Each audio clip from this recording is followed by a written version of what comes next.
जय हिंद। मैंने अभी तक आप लोगों को रिप्रोडक्शन से जो बेसिक से उठाना होता है वो प्रश्न तुम्हें बता दिया। जो भी बताया वो समझ लीजिए कि बोर्ड एग्जाम में 100% है, उसमें से ही मिलेगी प्रश्न। और कुछ और ऑब्जेक्टिव टाइप के क्वेश्चन है जो तुम्हारे सामने रखा हूं।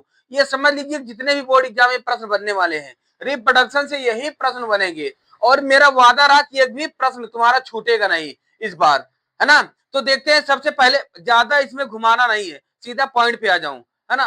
पहला हमारा आज का प्रश्न ये है कि पुंकेसर में होते हैं, पुंकेसर में क्या होते हैं। मैंने कल बता दिया था ना, परागकण, ओ सॉरी, ओ पुंकेसर में,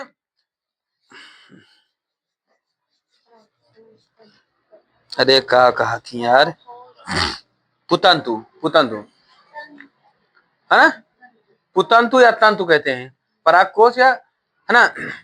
तो पुंकेसर में होते हैं पुतंतु, जिसे मैंने तंतु लिखा था वही पुतंतु भी कहते हैं और परागकोश भी कहते हैं, है ना। तो इसमें क्या क्या होता है, परागकोश, परागकोश और तंतु, तंतु या इसे पुतंतु कहते हैं कहीं कहीं, ये बात ध्यान देते रहना, ठीक है ना। और परागकोश में होते हैं, परागकोश में क्या होते हैं, परागकण होते हैं ना, है ना। परागकोश में परागकण होते हैं। पुष्प के स्त्री केसर के मध्य भाग को क्या कहते हैं, पुष्प के स्त्री केसर के मध्य भाग को, जो मान लीजिए मैंने कल ये बनाया था ना, कल ये बनाया था ना, है ना। इस भाग को क्या कहते हैं, वर्तिका ना। और इसको क्या कहते हैं, इसको वर्तिकाग्र कहते हैं ना, है ना, समझ गए ना। और इसको क्या कहते हैं, भ्रूणकोश या अंडाशय, है ना, इसे अंडाशय या भ्रूणकोश, ये, है ना। तो पुष्प के स्त्री केसर के मध्य भाग को क्या कहते हैं, वर्तिका। क्लियर है इतनी बात। और परागकण का जनन केंद्रक नर युग्मक बनाता है, 2n होता है ना। जाइगोट की संख्या नर जनन तंत्र में कितने होते हैं, परागकण का जनन केंद्रक या नर जनन युग्मक का ये दो बनाते हैं ना, 2n बनता है ना। तो इसका 2 होगा, है ना। 2, अगर 2n दिए हो या 3n दिए हो तो उसमें से तुम्हें 2n चयनित करना है। अगर संख्या की संख्या, अगर मान लीजिए n नहीं दिए हैं, 2 दिए हैं तो 2 ही करना, ठीक है ना। और पुष्पीय पादपों में निषेचन होता है, पुष्पीय पादपों में निषेचन कहाँ होता है, निषेचन कहाँ होता है, भ्रूणकोश में होता है ना। तो भ्रूणकोश में होता है, कल इसे सब समझा दिया था, भ्रूणकोश, है ना। द्विनिषेचन पाया जाता है, द्विनिषेचन कहाँ पाया जाता है, द्विनिषेचन कहाँ पाया जाता है, अवृत बीजी पादपों में ना, है ना। द्विनिषेचन अवृत बीजी पादपों में,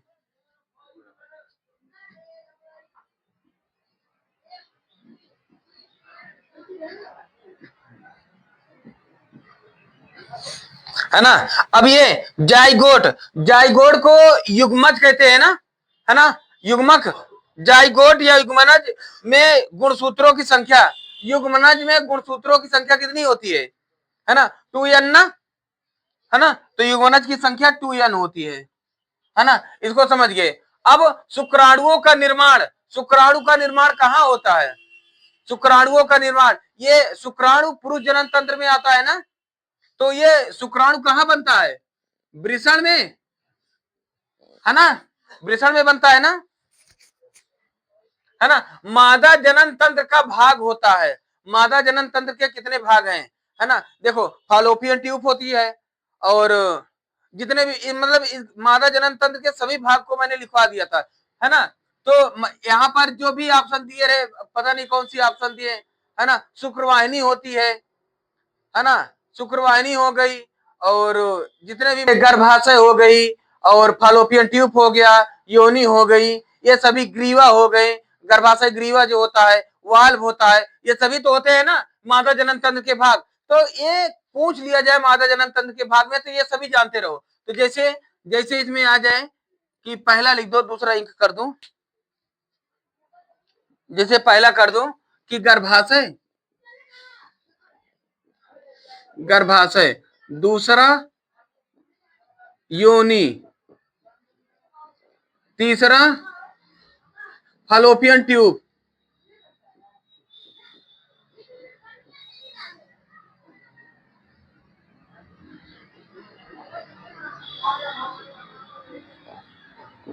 चौथा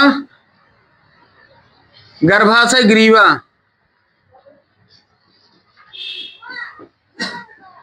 गर्भाशय ग्रीवा, है ना। और कौन से होते हैं, गर्भाशय ग्रीवा, और कौन से होते हैं, वाह्य जननांग, वाह्य जननांग, जिसे वाल्वा कहते हैं, है ना। तो ये सारे होते हैं क्या, मादा जनन तंत्र के भाग। अगर इसको और डिबेट में समझना, आज मेरे पिछले वीडियो को जाकर देख लेना, इनको सबको समझाया हूं। क्लियर है इतनी बात। अब भ्रूण का परिवर्धन या निर्माण कहाँ होता है, भ्रूण का निर्माण कहाँ होता है, हैं? कोई बताओ। भ्रूण का निर्माण बहुत आसान है, भ्रूण का निर्माण, भ्रूण का निर्माण गर्भाशय में होता है भाई। कहते नहीं, देखो कहते नहीं भ्रूण हत्या, यानी गर्भाशय में ही तो बच्चा पल रहा है, तभी तो भ्रूण हत्या हुई। ये ध्यान देना, भ्रूण हत्या पर कानून भी बनी है ना, इससे याद रखना। तो भ्रूण हत्या यानी गर्भाशय में, गर्भाशय में, ठीक है ना। भ्रूण को पोषण मिलता है, भ्रूण को पोषण कहां से मिलता है, प्लेसेंटा के द्वारा ना, जो नाल में जब नाभि में जाकर लगा रहता है, प्लेसेंटा के द्वारा, है ना। भूलना मत भैया, बहुत महत्वपूर्ण है ये, जान लेना, प्लेसेंटा द्वारा,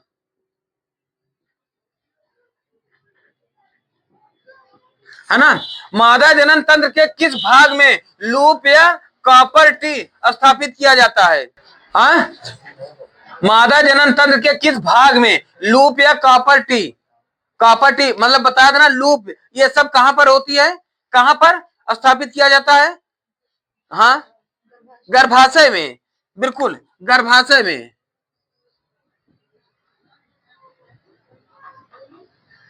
है ना।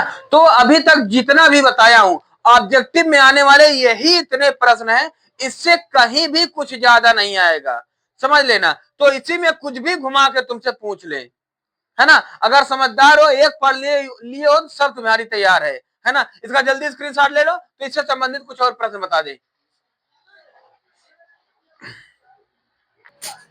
देखिए, अब इसके बाद अगर प्रश्न पूछा जाए तो नर जनन तंत्र से संबंधित, मादा जनन तंत्र से संबंधित, और मतलब ये संभावनाएं व्यक्त कर सकते हो, बाकी उम्मीदें बहुत कम लगाना कि ये इस बार आएगी, है ना। लेकिन ऐसा नहीं कि ना भी है ना, आ भी सकती है। तो ये मैं अपनी तरफ से बता रहा हूं कि लेकिन तैयारी अपनी पूरी रखना, है ना। और एक प्रश्न आ जाए परिवार नियोजन पर, परिवार नियोजन ये हर साल बहुत महत्वपूर्ण प्रश्न रहा है। परिवार नियोजन को जैसे तुम व्यवहारिक भाषा जानते हो ना, जो सामाजिक विज्ञान की भाषा जानते हो, यही तुम्हें लिखना है। हम दो हमारे दो, यही तुम्हें बढ़ाकर पूरा लिखना है, खूब अच्छी तरीके से, बढ़िया सारे हेडिंग डालकर, सारे कोटेशन डालकर तभी पूरा करना है। इतनी बात समझ गए, है ना। तो इस चैप्टर में जितना भी महत्वपूर्ण रहा जनन संबंधित सब बताया। अब अनुवांशिकी संबंधित जो प्रश्न है इसको बता दूं, है ना। पहले अनुवांशिकी संबंधित,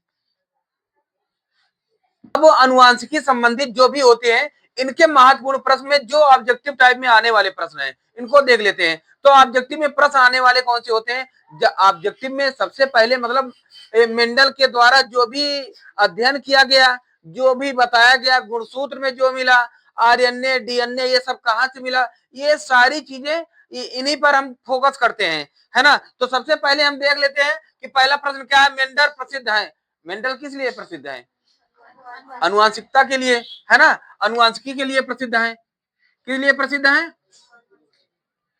अनुवांशिकी के लिए प्रसिद्ध है ना। मेंडल ने अपना प्रयोग किस बीज पर किया था, सभी जानते हैं, सिर्फ और सिर्फ मटर, है ना। मेंडल द्वारा प्रभावी लक्षण क्या था, मेंडल ने प्रभावी लक्षण किसको बताया था भाई, जो गोल हो, है ना, और लंबा तना वाला हो, है ना, यही तो बताया था, है ना। जो जो क्या हो, जो गोल बीज हो, गोल बीज व लंबा तना वाला हो, है ना, उसको प्रभावी लक्षण बताया। और अप्रभावी लक्षण किसे बताया? जो झुर्रीदार हो, है ना, जो झुर्रीदार हो, जो झुर्रीदार या मुरझुराया हुआ हो या ऐठा गुलठा हो, है ना। और फिर इसके बाद विपरीत लक्षणों के जोड़ों को कहते हैं विपरीत, है ना, क्या कहते हैं? एलीलो मार्ग, है ना, एलीलो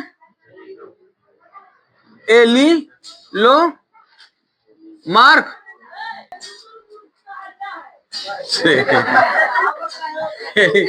एलीलो मार्ग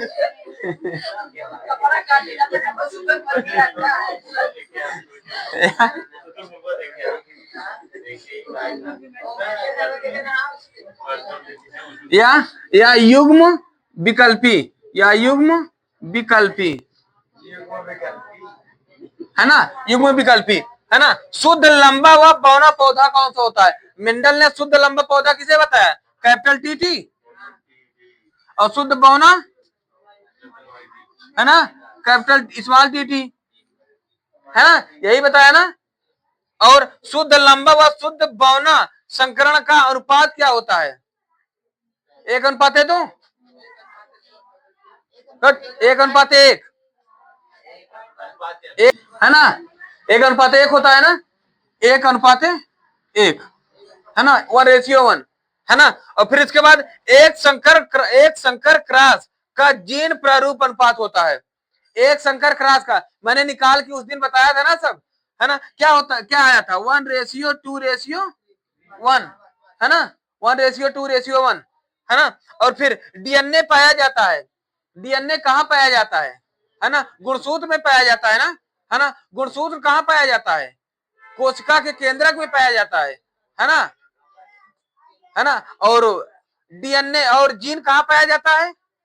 अच्छा, ये क्रम देख लो, ये क्रम देख लो। तो सबसे पहले देखो, सबसे पहले कोशिका, सबसे पहले कोशिका के केंद्रक, केंद्रक में क्या पाया जाएगा? केंद्रक में पाया जाएगा गुणसूत्र। क्या मिलेगा? गुणसूत्र। और गुणसूत्र में क्या मिलेगा? डीएनए। डीएनए में क्या मिलेगा? जीन, है ना। डीएनए में ही तो जीन मिलेगी ना, है ना, डीएनए में जीन, है ना। समझ गए ना इस बात को, है ना। ये क्रम याद रखना। फिर इसके बाद जीन शब्द का प्रयोग व गुणसूत्र। जीन शब्द का प्रयोग किसने किया था?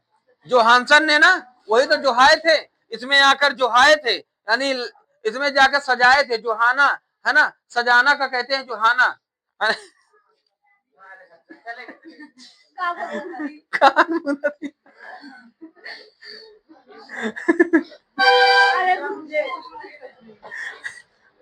जोहानसन ने इतना तेज बोली सुनाई दे,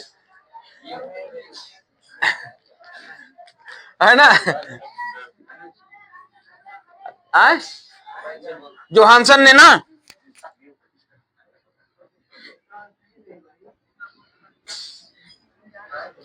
और गुणसूत्र कितना बताया था?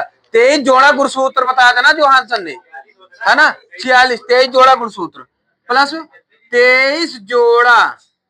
अच्छा, 23 जोड़ा यानी 46 तो हुआ, लेकिन मैंने एक बात और बताया था, ये दो यानी एक जोड़ा ये लिंग निर्धारण के लिए होता है ना, है ना। तो यानी 22 जोड़ा ये शरीर स्ट्रक्चर के लिए, 44 गुणसूत्र केवल शरीर स्ट्रक्चर के लिए होता है, 2 गुणसूत्र लिंग निर्धारण के लिए, है ना। और फिर इसके बाद पुरुष व मादा का लिंग अनुपात, पुरुष व मादा का लिंग अनुपात।